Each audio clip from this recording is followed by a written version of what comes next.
Hey, good morning and welcome to Money Talks, everyone. So I'm your host, Bill Barhydt, founder and CEO at Abra. Hey, quick reminder before we get into everything, please don't put your account number, your wallet number, ID in the chat.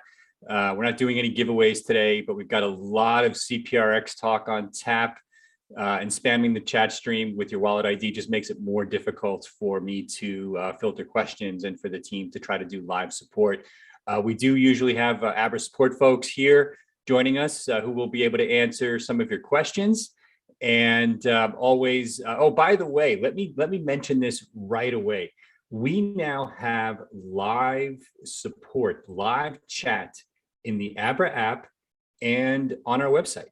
So if you go into the FAQ section of the app, and this will be easier to find going forward, but if you go into the FAQ section and type in a question, you'll see an option for live chats, and that is our default mode of communicating with you for support going forward. So you should get real-time answers to your questions 24/7. I've tried it out and gone through some demos, and I think it's great. I really like the model. We're going to be building on it. We're ramping up the support team, and yeah. So if you have questions, I see questions. For example, my rewards did not arrive. Well, you now have a place you can go to quickly get an answer to that question. I will do an AMA on this topic and anything else you want to talk about at the end. We're going to talk about CPRX. We're going to talk about where it's headed. We're going to talk about the promotion that's ending today. Huge trading volume today in the system. I woke up this morning and I had to do a double take. I was like, whoa. A lot of people trying to get their last bit of extra CPRX staked in order to continue to get the rewards after the promotion ends. So we'll talk about that some more in a little bit. I want to talk to you up front about how we've got a lot of new people here today, meaning new to crypto, not new to planet Earth. I'm going to talk to you about how you can start investing in crypto and the different on-ramps that you can use to start your journey and get into Abra. So I'll cover how you can get into crypto safely, easily, even if you're, excuse me, even if you're old to crypto or you've been in for a while. I think you'll find this interesting because you may not be aware of all the myriad ways that are available to us. And I honestly, as I was reviewing this, I was a little surprised myself. I've forgotten how many different ways that not only we provide, but others provide as well. And there's lots of ways to make mistakes that could be very expensive. And so I think this is a good refresher for those of you who've been in crypto for a while, and really important as kind of a primer for those of you who are new. It's only going to be a couple of minutes. So if you're watching on the recorded session, you can obviously fast forward past this to the market updates. But I would strongly encourage you just to give me a couple of minutes here. All right. So I'm passionate about this topic because our mission at Abra is to create a simple and honest platform to enable everyone, right, to maximize the potential of their crypto assets. So we at Abra operate an easy to use app that allows users to access interest earning services, buying and selling of cryptocurrencies, and borrowing against crypto holdings in one simple, easy to use place. So we offer several different options for getting money into your Abra account where you can purchase crypto.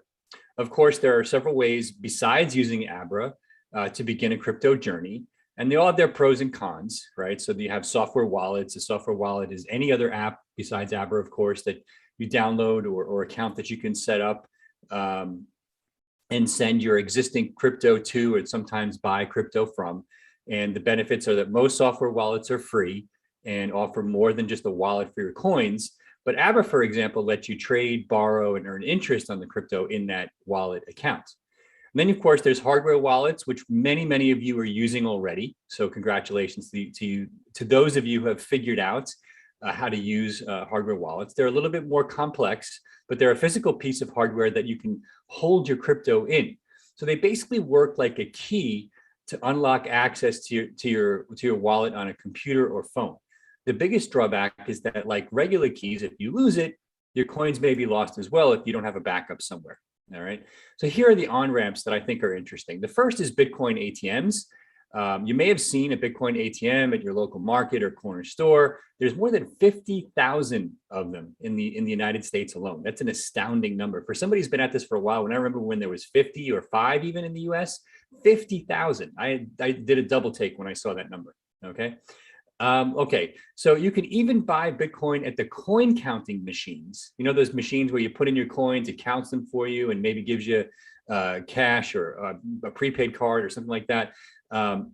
They offer one of the easiest ways to buy crypto without a credit or debit card, right? You open an account, fill out your personal information, input your wallet address from your Abra app, then you put cash in the machine and you get the cryptocurrency straight to your wallet.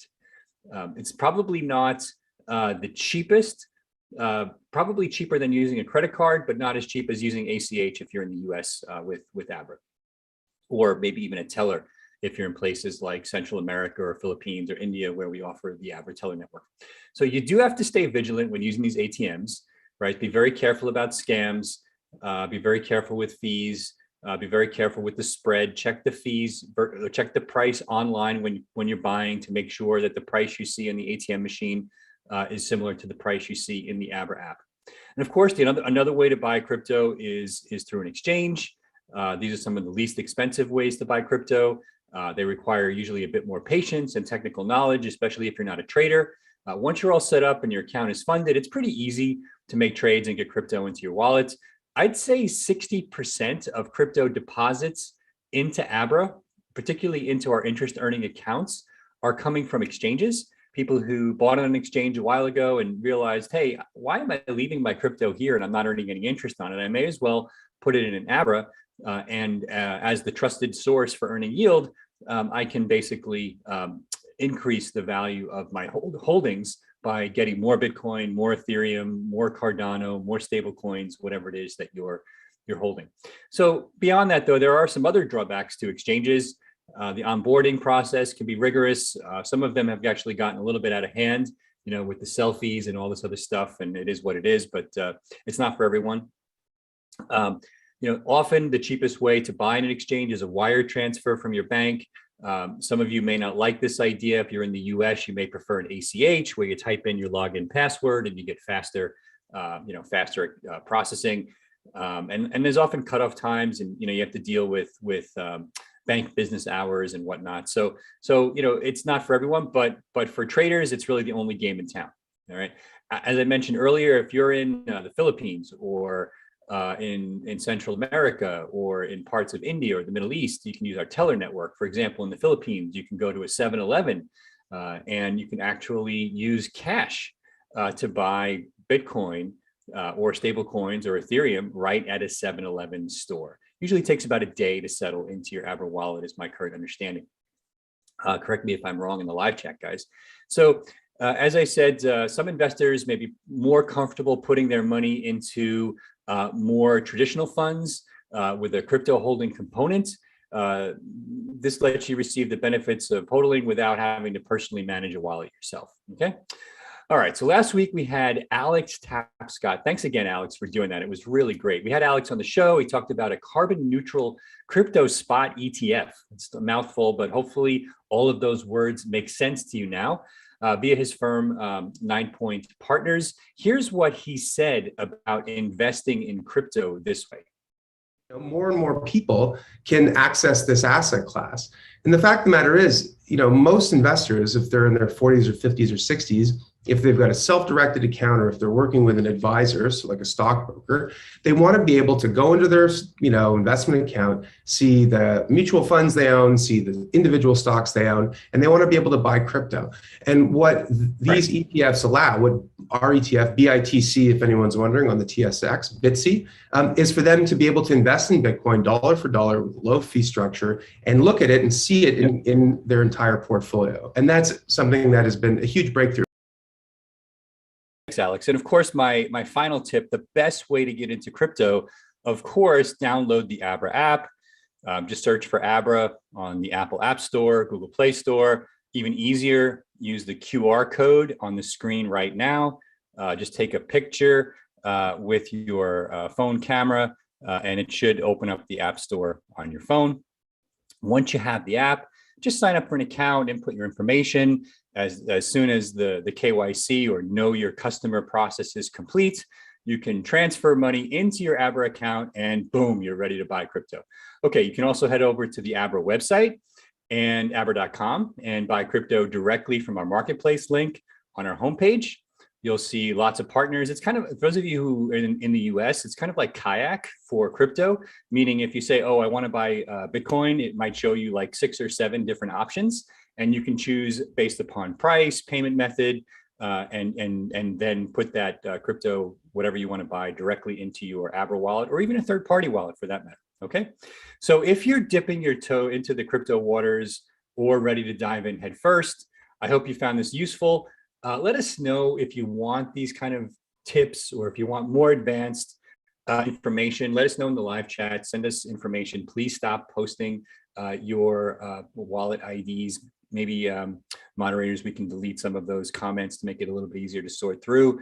But please, please, please stop posting your wallet IDs in the live chat. It's not helping. And I still see people still doing it. I don't want to block you. So please stop doing that. Okay. So let's see. We'll talk about what's making headlines in crypto land up next and get into what's going on in the markets and the charts and CPRX. But before we get there, here's a quick video on how to trade your funds on Abra. Trading on Abra is easy. Just click the exchange button. Tap the source you'd like to trade. Tap on what you'd like to trade it for. Type in the amount. Then click trade. Tap, type, trade. Totally easy on Abra.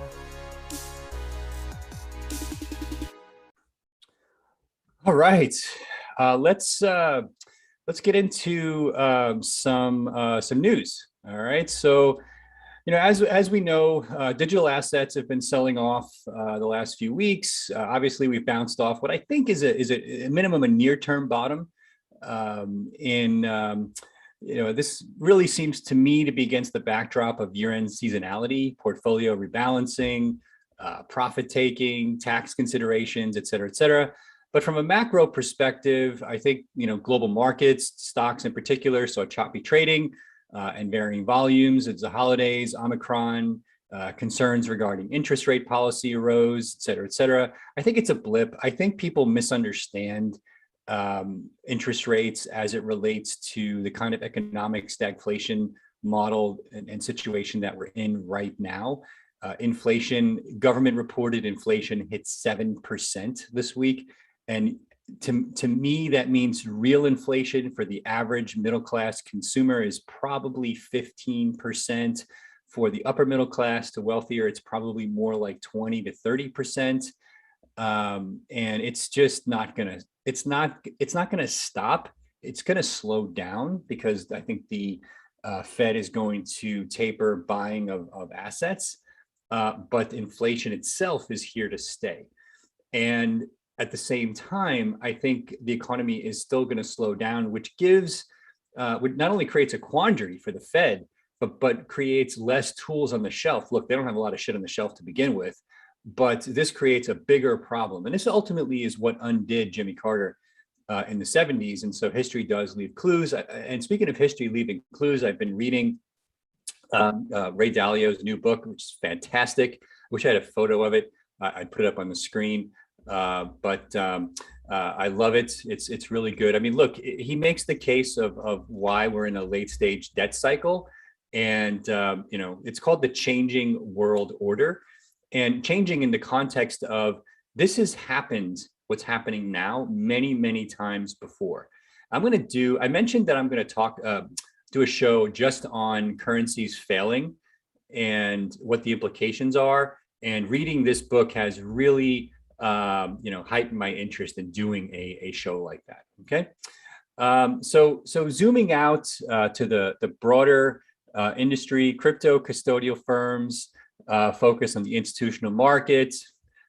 Firms like Abra, of course, all experienced a significant upswing in funding, not only Abra, but our friends at NYDIG, Anchorage, Fireblocks, Ledger, all raised huge funding rounds. I was reading the block recently. They predict that the space will continue to grow as traditional financial institutions enter or expand their digital asset offerings. I totally agree with that. I think you're going to see token offerings from banks. I was reading about a new token model that I forget the name of the company. It'll come to me in a minute, but they're basically using their Provenance blockchain along with a couple of mid-sized banks to try to create a stable coin to get around the lack of CBDC in the United States. So centralized exchanges, right? Listen to this. Centralized exchanges reported over $14 trillion in trading volume for the year, which is a 700% or 689% to be exact increase from 2020 volumes. Now, I can tell you that at Abra, we were up about 10x, okay? So we are outpacing the market. And so we had a fantastic year. And I'm very grateful to all of you for that. We had record trading volume, record revenues, record profits, record user base growth, et cetera, et cetera. So all wonderful news. On the centralized kind of high-end trading market, of course, our friends at Binance have been killing it as well. They do about 65% of total global volume.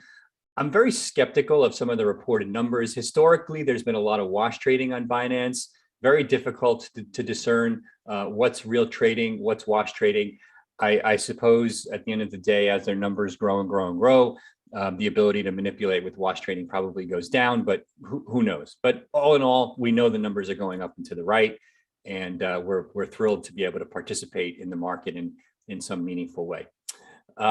Yeah, so not only are centralized exchanges killing it, the volume reported by decentralized exchanges or DEXs continues to close in on that gap. DEXs reported more than $1 trillion. Let me repeat that. DEXs reported more than $1 trillion in trading volume in 21, a massive 858% increase compared to 2020 volumes. Now, I'm a little surprised that that the DEXs are not growing much faster relative to centralized exchanges, but I suspect that the DEX trading volumes will continue at that rate, while centralized exchange volumes will probably slow a little bit, okay? So just wrapping up the news here, a couple of other interesting items.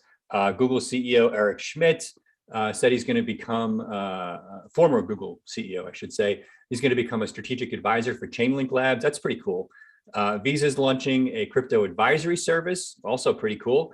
MicroStrategy, my good friend Michael Saylor, you got to love Michael Saylor. I saw him on CNBC 2 nights ago, and boy, did he do a good job as always.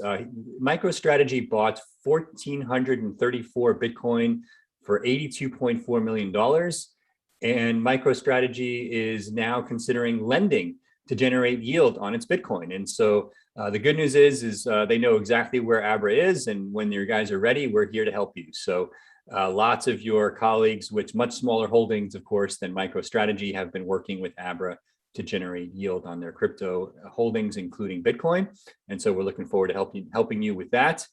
Meta piloted their instant crypto payments on WhatsApp using their Navi digital assets wallet. I'm hearing a lot of, or I'm seeing and hearing about a lot of departures from Meta, which is not surprising given that their original strategy and plans kind of went by the wayside given the government's reaction.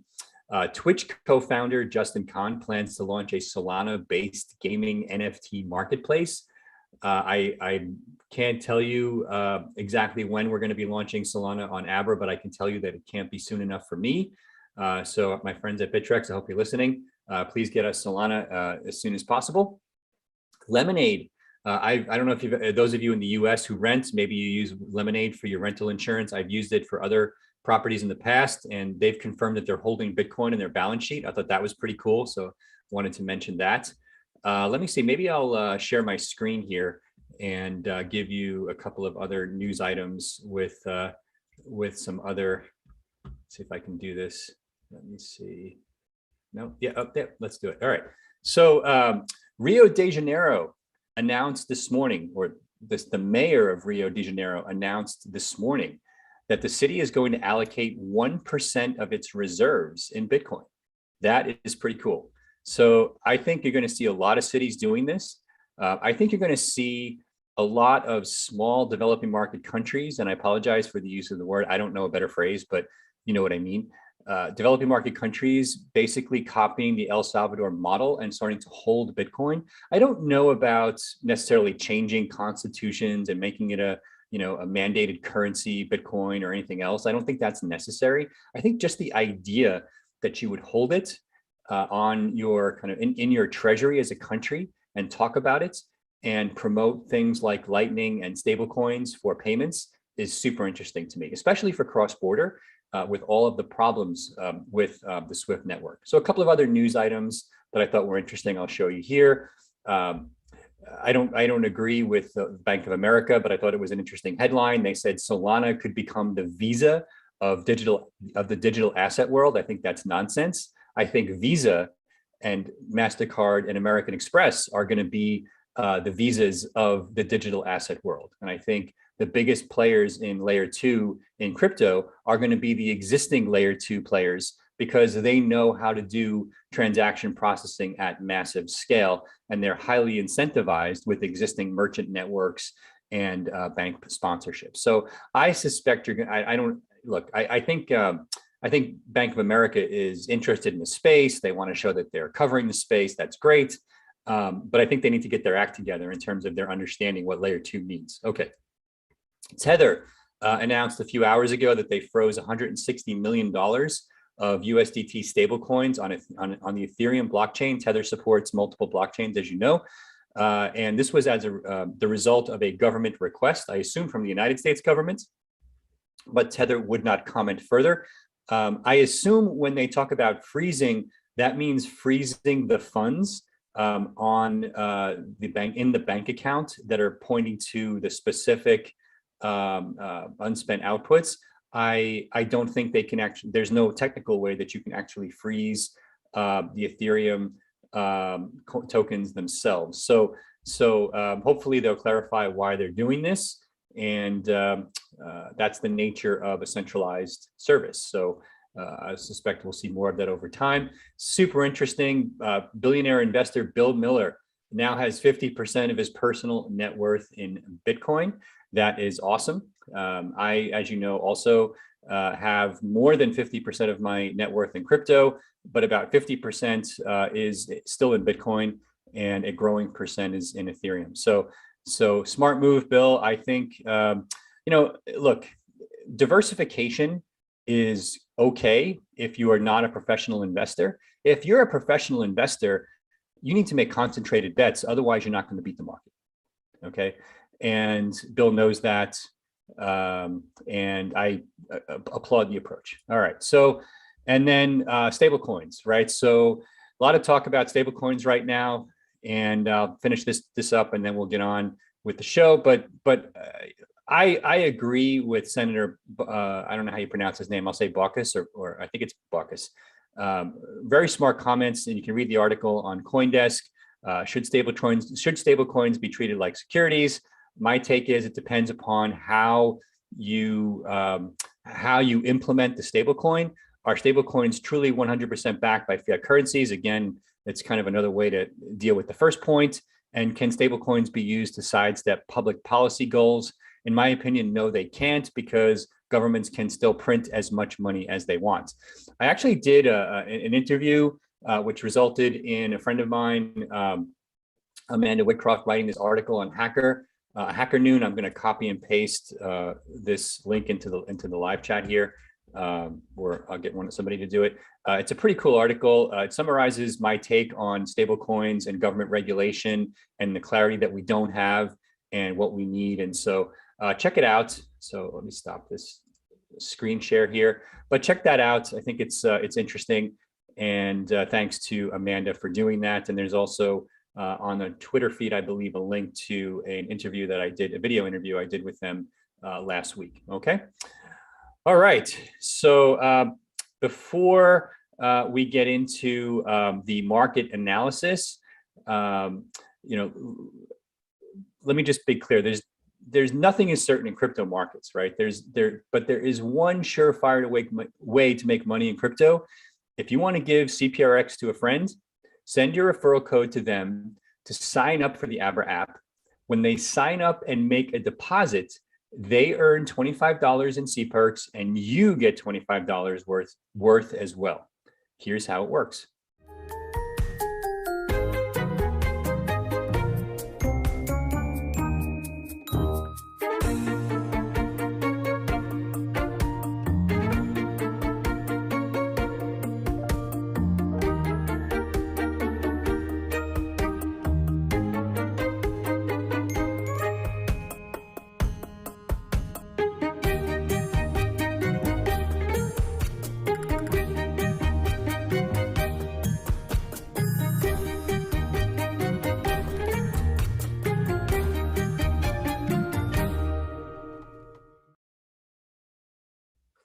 All right, very cool. And remember, our promotion is about to end. So if you want to optimize your CPerks rewards, check your staking level in the app, and you may need to top up your CPerks position to optimize your rewards. We'll come back to this in a few minutes. In the meantime, let's go to the charts, everybody's favorite part of the show. So let me bring up our trusty charts here. There we go. Boom. All right. So I want to start by zooming out. Again, this is my weekly chart for Bitcoin. It basically shows you where we were back in July of 2017 when Bitcoin was trading at 2,500, all the way up to, gee, I gotta scroll up here to see it, 68,000, back down to 43,000 today. But if I move to my log chart, which I love, look, I'm going to keep saying it over and over and over again. This is an exponentially growing asset. It really follows network effects laws like Metcalfe's law mostly. And in order to understand that, you need to look at Bitcoin and other similar assets. And I'm going to show you an example of that in a moment in log chart form. That's what you see here. The same time frame in log chart, which basically looks like it's a, kind of a moving up and to the right around this logarithmic mean, which really follows kind of a Metcalfe's law. And we seem to be kind of stabilizing here. I think, and I could be wrong, but I think that the reason that we basically had this lull, I don't know if there's a square, I'm not very good at drawing tools. Every time I draw something on TradingView, it takes me like a half an hour to figure it out. So I really shouldn't be doing it in front of you, but F it, I'm gonna try anyway, because why not? I think basically this area here, right? If you see this, is partially a result of China, because if you think about it, really we had Metcalfe's law working perfectly for Bitcoin and probably on an accelerated rate because of the use cases for Ethereum. And then all of a sudden, right around this time frame here, where you see these big red lines back in May, guess what happened? China. And so China really basically put the brakes temporarily on Metcalfe's law, which is why I think we lost kind of that momentum. But from a log chart perspective, it's noise. It is pure unfiltered noise.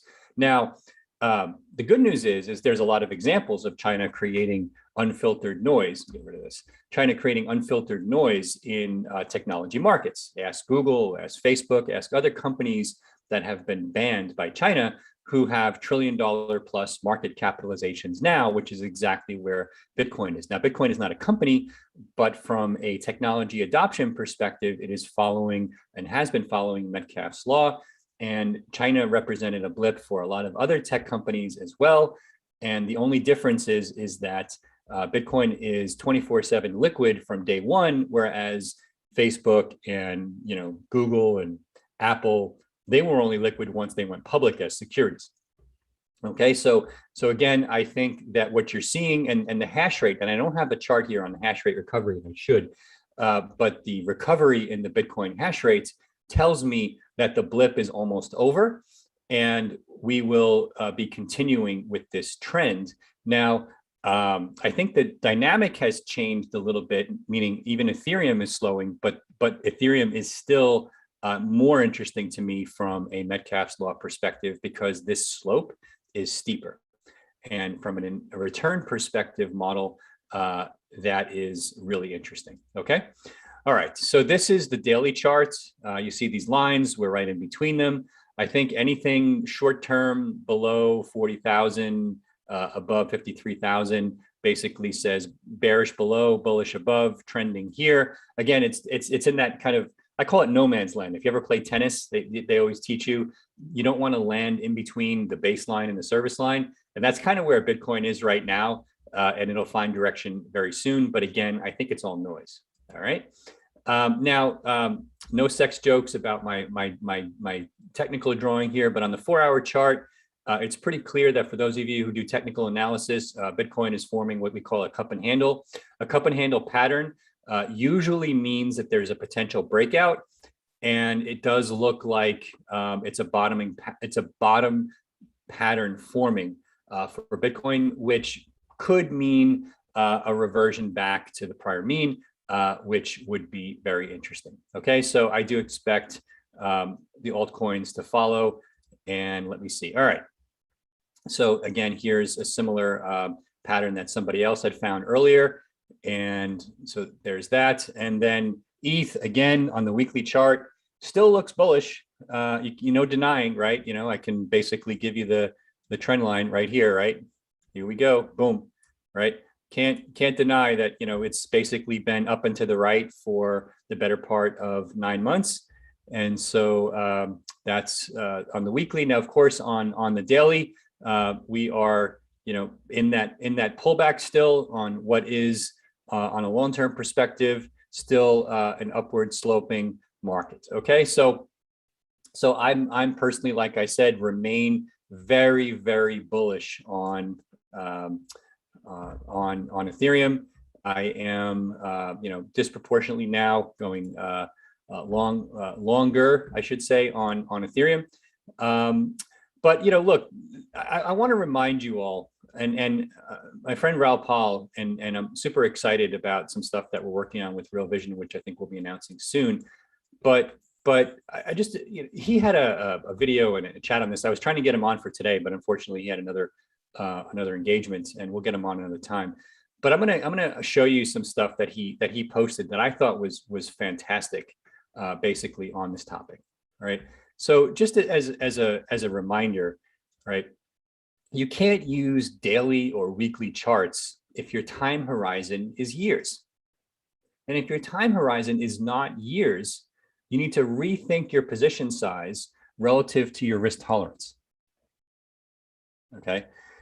So in the end, to me, as I've said many times on this show and just showed you, and he posted his own version of this, which I'll show you in a second, the only technicals that really matter when you have a multi-year time frame is Metcalfe's law, right? And it doesn't matter what the asset is, whether it's Bitcoin or Ethereum or CPERX, which we'll talk about in a minute, right? So here is the log chart of Bitcoin, right, along with the 48-month exponential moving average. And, you can see that, right, we're actually kind of below the mean. And I seriously doubt, and I agree with Raul on this, that the bull market ends at the regression trend. It should be higher, which is that white line minimum in the chart, which is 1 standard deviation higher, which I believe has Bitcoin at about 250,000. Now, I don't know when that's going to happen, right? This model leaves a lot of room for getting there, which is the nature of a log chart. But, the model basically tells us it's going to get there. All right. So Bitcoin is actually cheap compared to Metcalfe's law. So here's their model. And I think the dotted line is more or less a logarithmic mean of the stock to flow model in very rough terms. And another way of thinking about stock to flow is it basically takes what is traditionally Metcalfe's law a Metcalfe's law model and makes it work for a new commodity. And so the two are kind of like interrelated in that way. So whether it's the GMI model of Metcalfe's value, as you see here, or Metcalfe's law, or Plan B stock to flow chart with more of a linear regression analysis, you kind of get to the same place. And both are telling me that Bitcoin is cheap right now, right? And for somebody who, like me, who really only cares about network effects, this is why I remain irresponsibly long, as they say, and I have no intention of giving up my position anytime soon. And so be it. But this is my bet, and I think this is a fantastic bet. And basically, it's the same bet for Ethereum. Now, it's possible that, and Raul lays this out in a tweet storm he did. He said that it's possible that the macros are weighing on Bitcoin and digital assets, right, as liquidity ISG is reduced, but never listen to consensus in terms of rates. It's almost always wrong. I've told you guys many times, I think we're in stagflation, and network model assets, right, and here's Amazon as an example. Network model assets do fine with rate rises, and you can see the rate rises in blue. And look what was happening to Amazon as the rates were rising. So I think it's a false narrative that Bitcoin is basically going to see dark times because of interest rate rises. It is simply a geometrically appreciating asset, just like Facebook did fine in 2008 through whatever, when the sky was falling with public markets. Okay, all right. It's usually, and he also makes a fantastic point here. It's usually when rates have gone too far that stocks get hurt, along with other assets. So any initial sell-off usually is temporary because there's a lot of initial fear. And that's when, and it's finally when rates go too far and everything inverts, that that there's pullback in stocks. Okay. It's also not clear now if the slowing economy is going to stop rate hikes. And this has happened almost after every single recession. And again, I'm kind of digging into Raul's tweet storm here, but he's spot on. And it's amazing. This is one of the reasons that I'm such a big fan and customer of Real Vision is that I completely agree. And it's exactly what I've been telling you guys, but in a very packaged, easy to consume form. And I think that economic cycles are going to be more violent and shorter going forward. And this is a point that Raul makes in his tweet storm as well. But that also means that real rates are likely to stay negative for quite a while, right? So if inflation is here to stay, I don't think that inflation is here to stay in the context of, it's just going to the moon and the dollar's going to shit overnight. I think we are going to have higher inflation rates for a little bit, but I think that productivity is going to address a big part of the way out of whack inflation numbers we see. And thank you, technology and technology companies, and Silicon Valley is alive and well. Thank you very much. Those companies, again, addressing a big part of that inflation.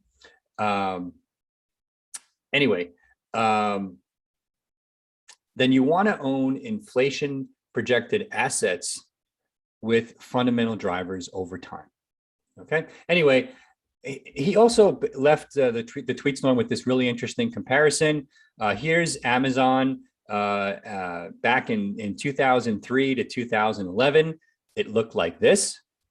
And let's compare that to Bitcoin now. Super interesting, right? And then in the short term, Amazon looked like this, 2010 timeframe. And Bitcoin now, of course, looks like this, looks similar, right? So it suggests that Bitcoin could possibly test 30,000. Who knows, right? But I don't really rely much on just pure fractal comparisons between, it's just information. But what it tells me is that you can have noise inside that Metcalfe's law model, inside that logarithmic run-up. And if your time horizon is correct, and by correct, I mean years, then it doesn't matter, okay? It especially doesn't matter if the risk model that works for you, or you've right-sized the risk model that works for you, meaning if you can't tolerate the risk reward, you have to scale back your position. Whether we're talking about Bitcoin or Ethereum or CPERCs, it's the same idea, right? And so after this, Amazon went up really fast. Now, as Bitcoin, and Raul, this is the last point he makes, Bitcoin is more volatile. It goes up more and falls more in corrections. But as many kind of network assets have proven over time, they see shorter cycles and less downside. And that's probably going to happen with Bitcoin and Ethereum as well. I think also getting more institutions to start holding those assets in the coming year, once kind of the rollover of money and the tax hits and the taking of profits work themselves out. I think you're going to see a lot of institutional money coming in. And here's CPERCs. Let me segue into that now. And before I talk about CPERCs, right? So as I said, just to summarize, for me, my time horizon, whether it's for CPERCs, I'm not selling or CPERCs or Bitcoin or Ethereum, is years. And that's why I care about the log chart. And at the end of the day, have a long-term perspective on this. Okay. All right. So here's the CPERCs chart. I'm getting lots of questions there. So while I've just told you that my time horizon is years, I'm still getting a lot of short-term questions. That's totally fine. Look, my take is a few things, right? Abra is distributing a massive amount of CPERCs right now because everyone who's trading gets their reward, right, at 5%, which is way more than any spread that's baked in, which means a lot of you are moving your trading to Abra for now.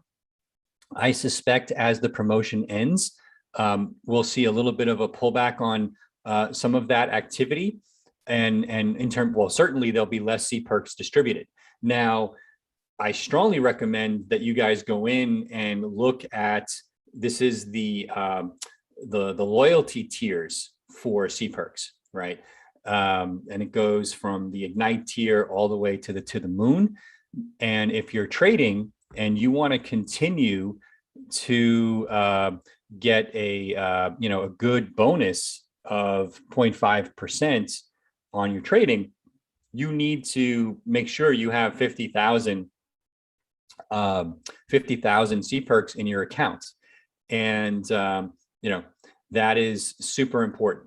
All right. So my take is that, a lot of, because CPERCs is effectively pre-mined by the Crypto Banking Alliance, which we don't own, of course, they did an initial grant to Abra. This is a reasonably fair way, based upon usage, to get CPERCs into many people's hands. That is creating probably some sell pressure up front.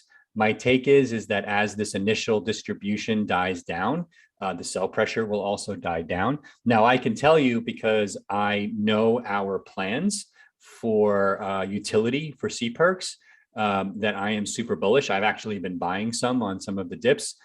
We have no influence at all, to my knowledge. There's no way that we can influence the CPERCs price. We simply tell you what we're going to do. We run promotions.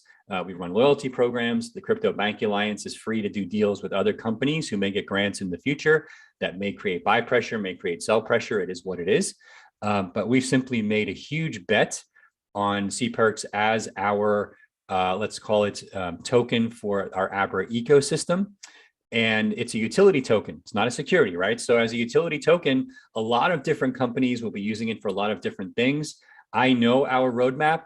And I can tell you, C-Perks is the backbone of a lot of different things that Abra is going to be doing and announcing over the course of the year. And it's got me super excited about it, right? I can tell you we're going to be getting into DeFi. We're going to be looking at payments. We're going to be looking at other applications and even potentially entertainment. So there's a lot of things we're working on that will take advantage of the C-Perks model.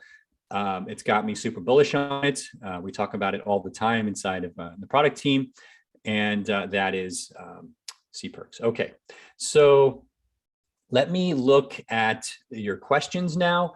I'm gonna I will take some C-Perks questions, and I will also take other questions, not just on C-Perks. So let me bring the live chat over here. Let me actually turn off the screen share. All right, so good. All right, so I got the questions here. So I do not profit personally from C-Perks. Anybody who's saying that, I'm simply going to ban you. I mean, it's all bullshit. I don't even want to, I don't want to hear about it. So I am an Abra user. I get rewards just like you. If I want to buy in the open market, I can buy in the open market just like you. I don't get any, and nor do Abra employees get any incremental grants. There was no grants to Abra employees. There was no grants to Abra investors. There was no pre-sale to anyone. It was all distributed exactly the way you want. And so let's see. So I'm going to start banning this people. And so if you basically are going to be saying things about the Abra team that aren't true, then you're going to go bye-bye. All right. So so for those of you who want a peace and love environment, let's see. Will there be more benefits of holding C-Perks in the future? There sure will be. There's a lot of features we're working on, and I'm really excited about it. And just stay tuned. I can tell you, the features can't come fast enough for me, and I know the Abra team knows that as well. Yeah. Duke asks, I don't understand the C-Perks levels, i.e. to the moon. Can I explain? Sure. Let me go back. Let me bring that screen share back up again just quickly, Mr. Wizard. So I'm going to open that up. If I can find it again, I closed it very quickly. Do I not have it? Yeah, okay, there it is. Okay, so what you see here, and you can see this in the app, all right? So if you, here's my phone, if you open up your Abra app and you click on the upper right where it shows your current rewards level, and you scroll down, it actually shows you the different levels. You can click on Ignite, you can click on Launch and Cruise. I'm doing it right now. But if you go to abra.com, it shows you the same chart. Now, what this chart tells you is for the amount of C-Perks that you're holding, what rewards do you get? Okay, so for somebody who holds 500 C-Perks, they get 0.15% back as a reward for any trading they do. They get 1.5% incremental interest in Abra Earn. And if they borrow through Abra Borrow, you get 0.6% back on a yearly basis for any principal that you borrow. Okay, so hopefully that makes sense. And let's see, will CPRX amount holding for Moon tier change in the future? I don't know the answer to that, Chris. It's possible that the tiers will change. I can't really see a scenario where anybody who's not already in the app wouldn't be grandfathered in. In other words, if you're using Abra now, I can't see a scenario where we would change the tiers for you. Excuse me. But it's possible that for new users, the tiers may change. Okay. As I explained, SK, in terms of like the price, I think the primary reason the price has been going down is because basically we've been doing a massive distribution to the public of this utility token via usage of the Abra app. And because it's all happening in a very short time frame over a few weeks, I think that put a lot of initial pressure on the token. And that promotion ends basically today, right? Which is why we're seeing massive buying right now. and a lot of transaction volume, right? We've had the highest few hours of transaction volume. Anyway, so that's why that promotion is about to end. And so, take it for what you will. It's not trading advice. Like I said, I've bought incremental C perks myself. I love it. I know the plans for it, of course. So I'm really excited about it. Okay. I'm not sure what the total amount in circulation is right now. If somebody from the Abra team has the exact number, you can text me or Slack me, and I'll mention it here. I'm going to stop this screen share so that I can answer some other questions. Thanks for the questions. Those are good ones. I forget. I've been staring at these charts on C perks reward levels for 6 months. And so I know them really well. And I forget that, for some of you, it may be very new. I apologize for that. Let's see. I also want to reiterate this live chat concept. And so I'm going to go on a whim here. And while I'm talking, I'm going to bring up the Abra website and show you how to do this. But it's the same from within the Abra app. And so a lot of you have complained in the past, and a lot of this was because of the launch of C perks. We were inundated with tens of thousands of chat requests in like literally hours or days. It's crazy. It's died down a little bit, but still we're getting a lot of chat requests. So anyway, to make things easier, we've migrated to a live support function. And that is the default, meaning if you want to speak to someone at Abra, you're kind of mandated to do it live now and via chat. And it's kind of a big test for us, but it makes sense. Okay, so if you click on, let me just go to support. I'll reshare my screen here. Let me share my screen again. All right, so let me just go back and do it again. All right, so if you click on FAQ and contact, now if you're in the Abra app and you click on FAQ, this will be changed in the future, so it's easier to find, but we've implemented this very quickly. I'll just type in a question here. When do I get my C perks rewards? Okay, and I click search. All right, maybe I don't like the answer, so I can click on support and I can say, when do I get my C perks rewards? Right, and I have the option now of clicking on live chat, and I can basically just provide my information.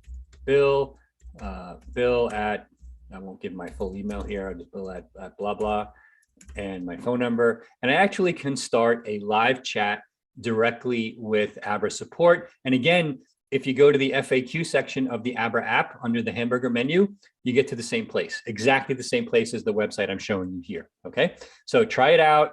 I think it's a game changer. I don't know a lot of companies doing this, and I think we really pride ourselves on the quality of support we're willing to provide. Let me stop the screen share here, but granted, we were inundated and had to ramp faster than we expected. Chris, we will support SegWit addresses eventually. We're waiting for our custodian. It's been too long and I'm hammering the table. We want to support SegWit addresses. They do not. As soon as they support them, we will support them. I don't know why. Yeah. All right. So let me get into a few other questions. We've got a couple of minutes left. Will there be Abra Earn for CPRX? John, great question. Yes, there will be. You will be able to stake CPRX on Abra Earn to earn rewards. It's coming. We're working through the details now. I believe it's coming in February, but that is not a promise. I am promising you that it's coming. I can't say for sure whether it's January, February, or later, but I'm pretty sure we'll have it in February. Okay. It's a little complex because of the way custody works, but we will get it to you, and I'll be using it myself. All right. Let's see some other questions, maybe something that's not C perks, and maybe we'll integrate some C perks, some not C perks. Please add P2P for withdrawing. MD, I'm not sure what you mean. We do support the ability to withdraw to external wallets, and we do support the ability to send TrueUSD to other wallets within the Abra app. So maybe you mean transferring other assets to other Abra users. I agree that would be a cool feature. Anyway, so let me follow up with the team on that and put that in kind of the mix for future release. Let's see. What else? If I am holding $6,000 worth of C-Perks, can I sell it for $6,000 right now? So Alan, in Abra, you can not sell $6,000 at once. We're currently limiting sales during this promotional period to about 500 C-Perks per hour, but you can keep selling hour after hour, and we will remove that limit in the near future. Certainly once we launch limit orders in the coming weeks, we will turn off the limit, but I'm not selling, so I'm not paying much attention to it. But yes, you can sell C-Perks right away, as soon as they land in your wallet. But right now it's throttled to 500 C-Perks an hour, but every hour you can just sell more and more and more, okay, if that's what you want to do. When will Borrow be available in the US? EXTXZ, thank you for the question. Abra Borrow is available in about 42 US states right now. The two big states where it's not yet available are California and New York, where we have licenses pending. California, we have license pending. We're still working on figuring out New York. But in 42 US states and several countries, Abra Borrow is available today, and you can use that live chat to ask questions about your own jurisdiction. Okay, just to confirm, maybe there's some other reason you don't see it in the app, or in some cases, maybe this happens a lot in the holidays, right? If people join Abra, let's say you're visiting family in New York, okay, but you live in Texas. Abra Earn works in Texas. I'm sorry, Abra Borrow also works in Texas, but if you joined while you were visiting family in New York, you're probably going to be blocked, and you're going to have to contact support to get unblocked for Abra Borrow. Does that make sense? Because it looks at where you are. We legally have to do that, and then thinks that you're from New York or that you live in New York because that's where you are. And there's a process for fixing that, but you have to talk to support. Okay. All right. Jet asks, is there a time frame for verification for Prime Trust? Yes, it's supposed to be very, very quick. So if you have submitted information to Prime Trust and you're waiting more than, let's say, 3 to 4 hours, now about 65 to 75% of you get approved, especially in the US, almost immediately. The rest, usually there's an automated follow-up. If you don't get that follow-up, use the live chat in the app to talk to support and copy and paste your wallet ID before you go into the live chat, so that you have the wallet ID available, just as a tip. I noticed that. So anyway, you can use the live support in the app to figure out what's going on with your Prime Trust ID verification. All right. Great questions as always. Let me see if there's anything new at the bottom here. Ms. Blue Game asks, can I retrieve my XRP if I send it to a wrong tag? Honestly, I don't know. That's a question for the live chat. So please ask there. Yeah. Let's see. Yeah, Travis asks, looks forward to, I assume you mean Abra Borrow in California. I look forward to it too. What is the most exciting thing about C-Perks in the future?